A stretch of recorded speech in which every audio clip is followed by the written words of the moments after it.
You told me that nothing matters at all. You showed me like an aurora in the late fall. I heard of you the other day, and how you made their pain just go away. Don't stop now. Sunshine, blue skies, stay with me until I die. Be mine, oh mine. Selfishly, I want you in my life. Come on now, light me up. Sunshine, stay with me.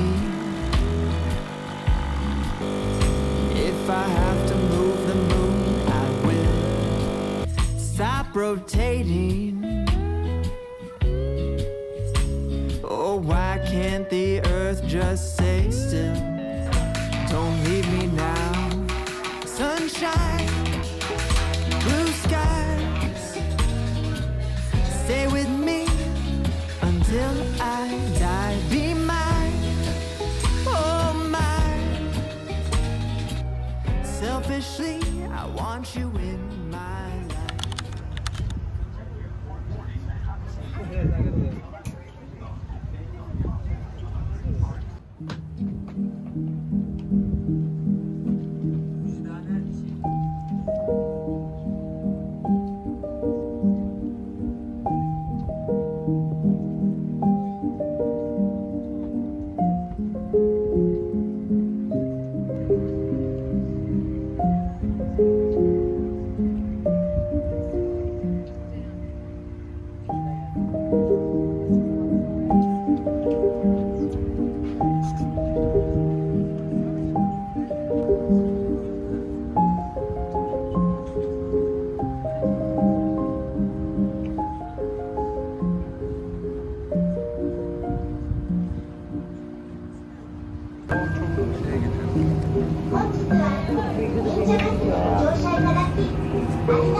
beef teriyaki.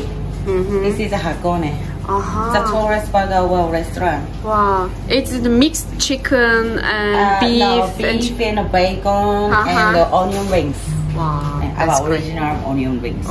Your luggage, so I get paid to. Please come inside and thank you. Thank you. Andrew-san. Hi, your burger ready. Oh, wow, 美味しそう. It's so delicious. Delicious. Thank you so much. Burger. Wow.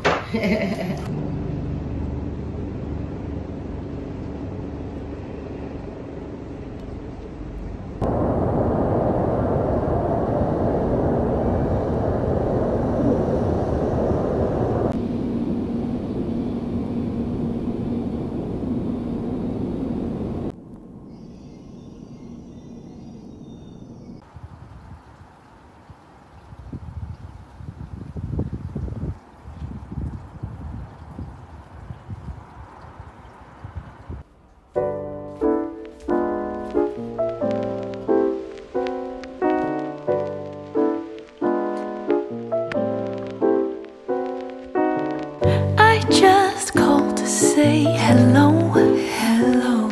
Such a wonderful night for a walk in the park by moonlight, moonlight. And I just wanna say, you know, the time is right. Don't you think that the time is right?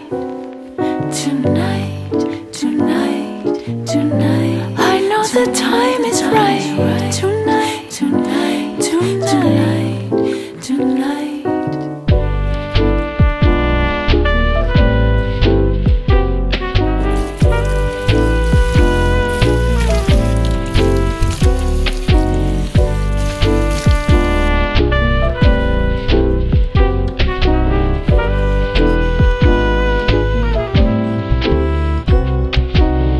We can take it very slow.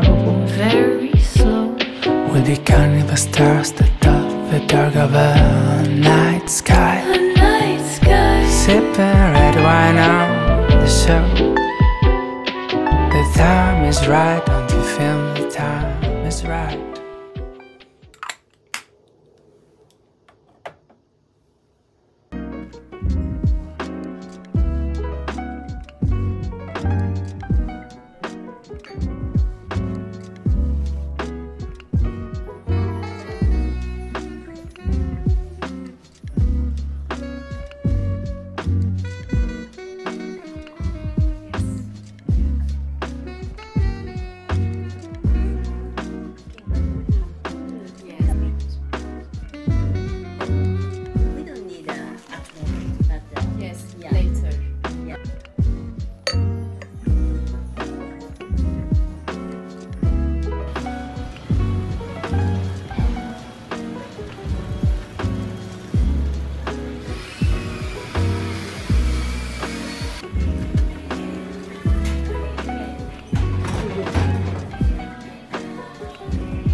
be waiting for you.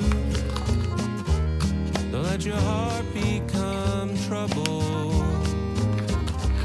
No matter how long or soon, my love remains true, and I'll be waiting for you.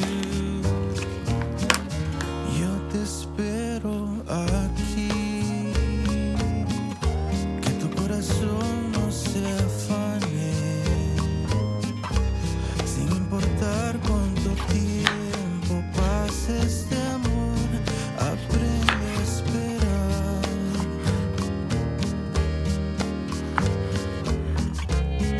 Your touch is a memory, your kiss is a dream. These dreams and these memories are always with me. Yo te espero aquí, mientras esta tormenta se quiebra con el sol, las nubes cantan hoy y te espero aquí. Memoria sobre mi piel y te beso en un sueño. Recuerdos de nuestro amor que llevo siempre.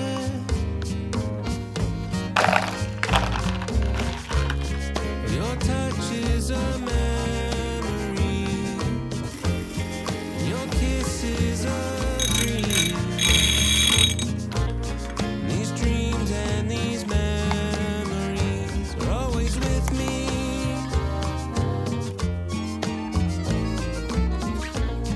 Yeah, these dreams and these memories are always with me. La la la la la la la la. La la la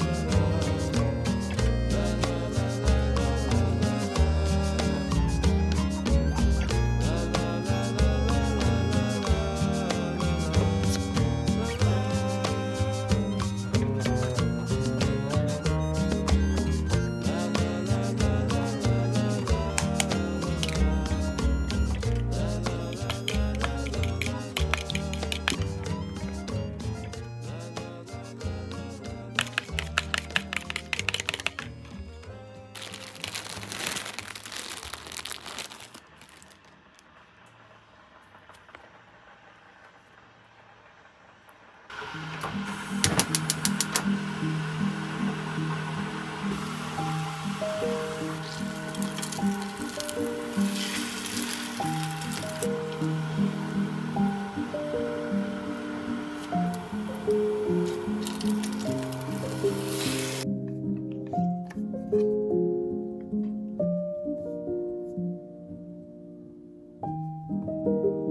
Another guy looking for the perfect lover, the kind of love you only see in a novel.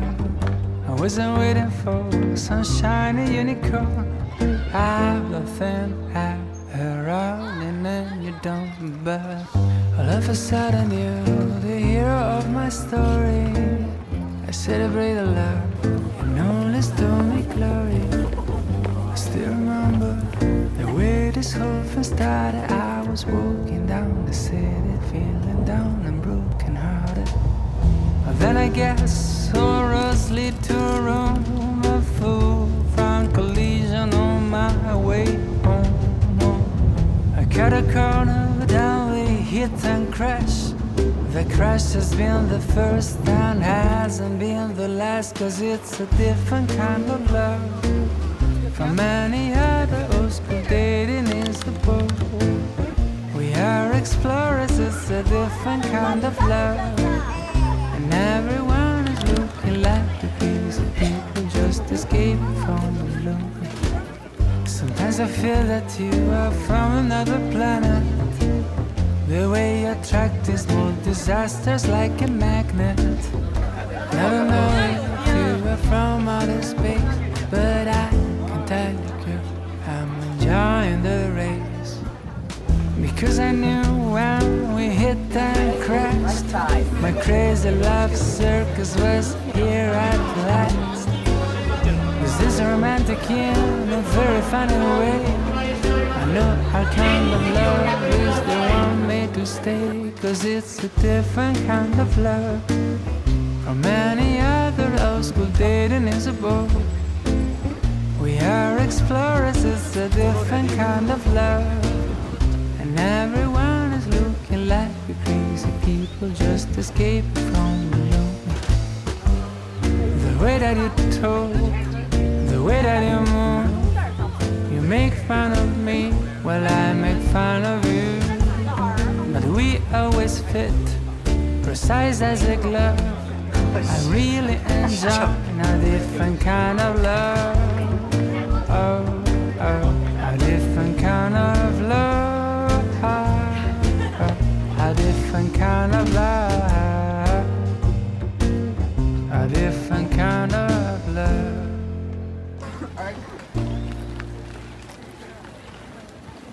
Merhabalar, Tokyo'dan herkese selamlar. Sonunda buluştuk. O kadar özlemişim ki sizlerle sohbet etmeyi. 19 Mart'tan beri inanın hiç durdurak vermeden eve çok az uğrayarak Japonya'yı 4-5 defa kat ettiğimi söyleyebilirim. Çok fazla seyahat ediyorum. Niye? Çünkü turizmci oldum biliyorsunuz. Aslında asıl mesleğim benim tekstil. Ama Japonya'ya geldikten sonra ve YouTube'a başladıktan sonra turizm mesleği de bana bulaştı. Ve yaklaşık 3 yıldır turizm gezileri yapıyorum. O yüzden de 19 Mart'tan beri evden uzaktaydım ve içimde bir nebze bir kırgınlık vardı. Çünkü YouTube'u çok ihmal etmiştim. Ve biliyorum sizler de istiyorsunuz. Günlük hayat videoları istiyorsunuz, Japonya'yı görmek istiyorsunuz, seyahatleri görmek istiyorsunuz, huzur istiyorsunuz. Bunların hepsini gerçekten göstermeyi o kadar çok istiyorum ki ama işlerimden dolayı YouTube'u bir türlü bir düzene oturtturamadım. Oturtturabileceğimi de zannetmiyorum ama elimden geldiğince size videolar yüklemeye devam edeceğim. Seyahatlerim devam edecek tabii ki. Bu arada bu sefer sizinle Japonya'daki seyahatlerim ve ondan yola çıkarak Japonya'ya hangi mevsimde gelmelisiniz ondan biraz bahsedeceğim. Turizm işine bulaştığımdan beri, hatta bu benim ikinci mesleğim oldu diyebiliriz artık ve bununla ilgili iş de kurdum. Ne yapıyorum? Türkiye'den gelen misafirlerimle birlikte seyahat programları düzenliyorum. Sonra onların organizasyonlarını yapıyorum. Bir de üzerine rehberliklerini yapıyorum. Çünkü insanlarla birlikte seyahat etmek benim de çok hoşuma gidiyor ve aynı zamanda herkesin de hoşuna gidiyor. O yüzden de bayağı bir yoğunlaştım. Tekstil işim de devam ediyor. Ama bu arada seyahatlerden size çıkardığım sonuç: Japonya'ya sakura zamanı gelmenizi hiç tavsiye etmiyorum. Japonya'ya Mart ayının 2. haftasından itibaren, yani 15 Mart'tan itibaren ve Nisan'ın 15'ine kadar tüm dünyadan, tüm ülkelerden herkes sakuraları, yani kiraz çiçeği ağaçlarını görmeye geliyorlar. Çünkü tüm ülkeye yayılmış kiraz çiçeği ağaçları hafif pembemsi ama beyaz çiçekleriyle doğayı o kadar güzelleştiriyor ki insanlar sadece bu doğa güzelliklerini ve bu gösteriyi görmeye geliyorlar. Ama herkes geliyor. tüm dünya burada. O yüzden de bu bir ay içinde Japonya'da turizm patlaması yaşanıyor. Bu da ne demek oluyor? Oteller full, restoranlar full, kafeler. İnanılmaz bir kalabalık var. Her gittiğiniz yerde çiçeklerin, huzurun ve doğanın keyfine varacağınız yerine insanların kalabalığından çok fazla bunalmış bir şekilde seyahatinizi gerçekleştiriyorsunuz. Bu son 2 senedir gerçekten gelenleri hayal kırıklığına uğratmaya başladı.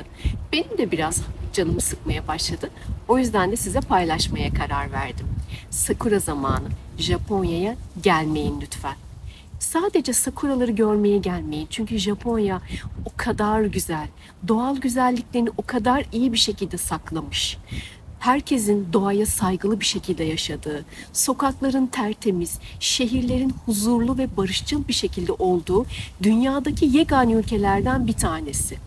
O yüzden de sakura zamanı değil, size başka aylarda, yani ne zaman Japonya'ya gelmeniz gerektiği ile ilgili şimdi size bilgiler vermek istiyorum.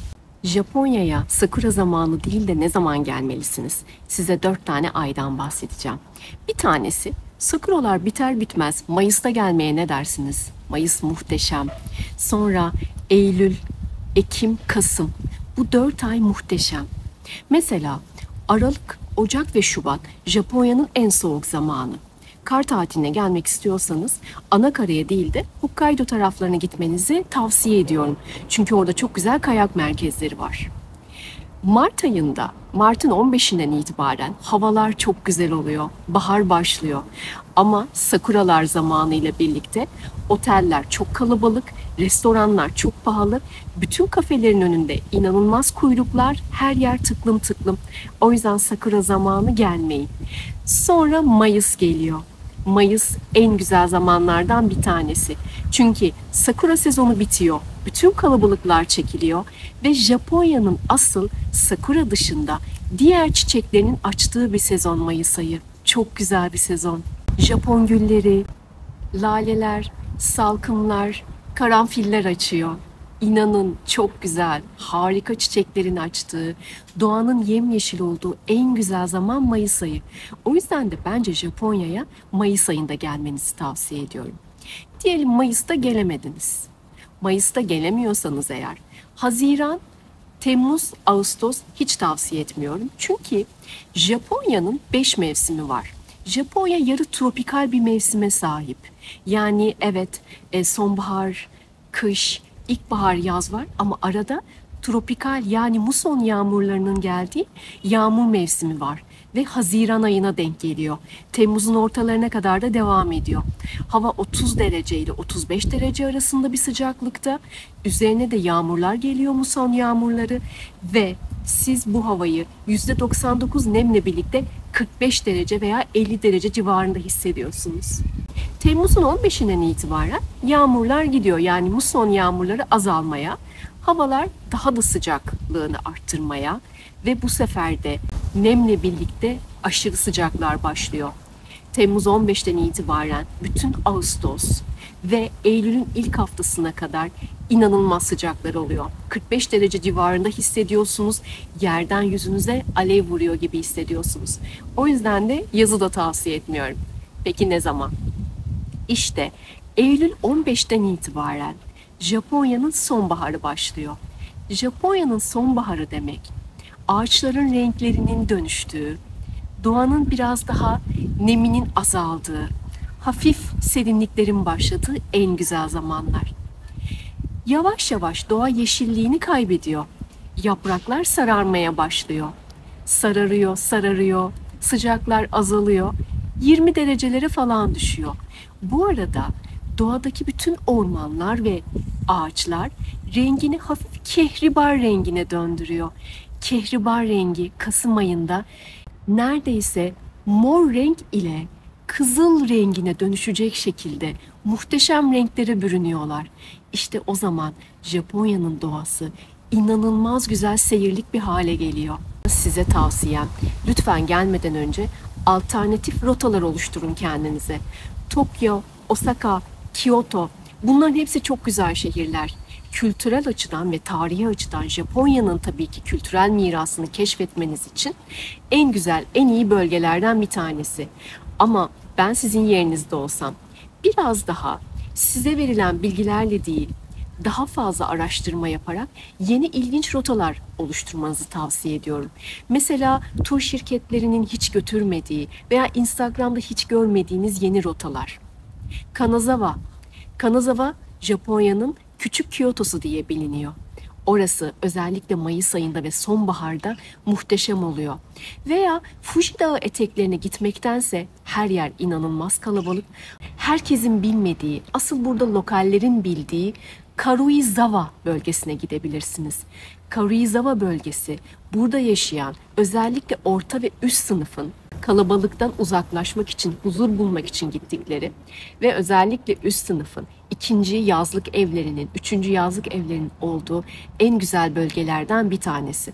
O yüzden Karuizawa'yı size öneriyorum. Veya daha da yukarılara çıkarak belki Nagano bölgesine gidebilirsiniz. Orası da harikadır. Veya Toyama bölgesine ne dersiniz? Shirakawa-go köyü ile ilgili bir video yapmıştım.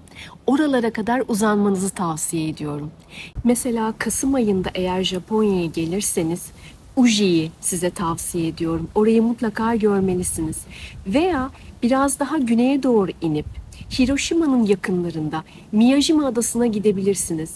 Miyajima Adası ana karaya yakın ama bir o kadar da neredeyse tropikal iklime sahipmiş gibi çok tatlı bir ada ve geyikleriyle de ünlü. Ve denizin ortasında çok büyük Tori kapısıyla çok ünlü bir tapınağı da var. Instagram'da görüyorsunuz. Bu tapınak gerçekten hala kalabalıklar tarafından keşfedilmemiş vaziyette. Veya Kyoto'ya yaklaşık 3-4 saat mesafede In balıkçı kasabasına gidebilirsiniz. Çok güzel bir kasaba. Mutlaka gitmenizi tavsiye ediyorum. Ha diyebilirsiniz ki evet Türkiye'den o kadar uzun yoldan geliyorsunuz. Turlarla gitmek tabii ki sizin işinizi çok daha fazla kolaylaştıracaktır. Sizin hareket etme kabiliyetinizi çok daha fazla hızlandıracaktır. Çünkü tur şirketleri size bütün transferlerle birlikte, konaklamalarla birlikte çok büyük kolaylıklar sağlıyor. Kesinlikle haklısınız. Ama çalışacağınız tur şirketlerine size alternatif rotalar sunmasını tavsiye edin. Veya bu koşullarla tur şirketlerinizle anlaşma yapın. Size herkesin bildiği, ezberlenmiş kolay rotalardan daha çok, herkesin bilmediği yeni rotalar ve sizin huzur bulabileceğiniz, gerçek kültürünü keşfedebileceğiniz güzel, ilginç rotalar tavsiye etmeleri size inanın çok daha fazla gezinizi güzel kılacaktır. Yani özetle Japonya'ya seyahat edecekseniz eğer, seyahatinizin büyük bir kısmını büyük şehirlerden daha çok köylere ve kasabalara ayırmanızı tavsiye ediyorum. Bu arada Japonya gerçekten dünyanın en özel ülkelerinden bir tanesi. Gelenler ülkenin coğrafyasının saygılı bir şekilde korunmasına, her yerin yemyeşil olmasına, her yerin sessiz ve huzurlu olmasına o kadar şaşırıyorlar ki gelenler benim bir süre sonra neden bu kadar huzurlu ve sakin olduğumu da anlamaya başlıyorlar. Eğer hiç seyahat gündeminizde yoksa, bulunduğunuz bölgede kalmak istiyorsanız veya şartlarınız bunu gerektiriyorsa, umarım siz de bulunduğunuz yerde huzuru keşfedersiniz. Etrafınızın temiz, huzurlu ve sakin olması hayat standartlarınız açısından o kadar önemli ki bunu buraya geldikten sonra gerçekten çok daha fazla anlamış oldum. Bu arada videolarımın altına yaptığınız yorumlar, benimle iletişime geçmeniz beni o kadar motive ediyor ki. O yüzden de YouTube'a düzenli olmasa da her zaman mutlaka video koymayı hep aklımın bir köşesinde ve kalbimin bir köşesinde tutuyorum. Hayatta bir şeylerle uğraşmak, bir şeyler üretmeye çalışmak insanı o kadar güzel, enerjik tutuyor ki bunu yaşayanlardan bir tanesiyim. Şu seyahatlerimden sadece bedensel yorgunluklarım var. Zihnim o kadar berrak ve kendimi o kadar iyi hissediyorum ki herkese de aynı şeyi tavsiye ediyorum. Lütfen kendinizi bir şeylerle meşgul tutun. Lütfen bir şeyler üretin. Hatta bununla ilgili yakında bir video yapmayı planlıyorum.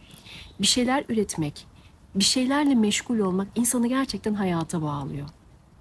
Umarım videomdan keyif almışsınızdır. Çok teşekkür ediyorum. Kendinize çok iyi bakın.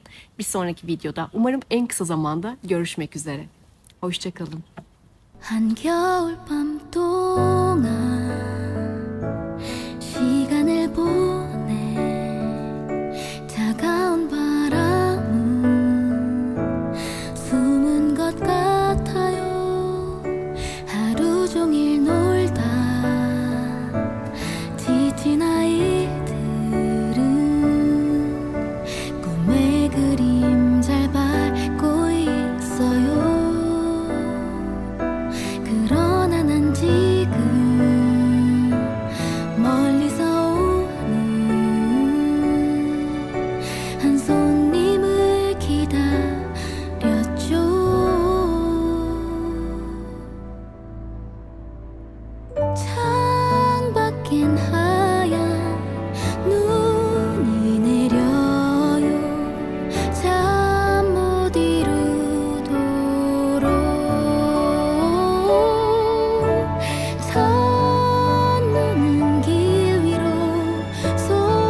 to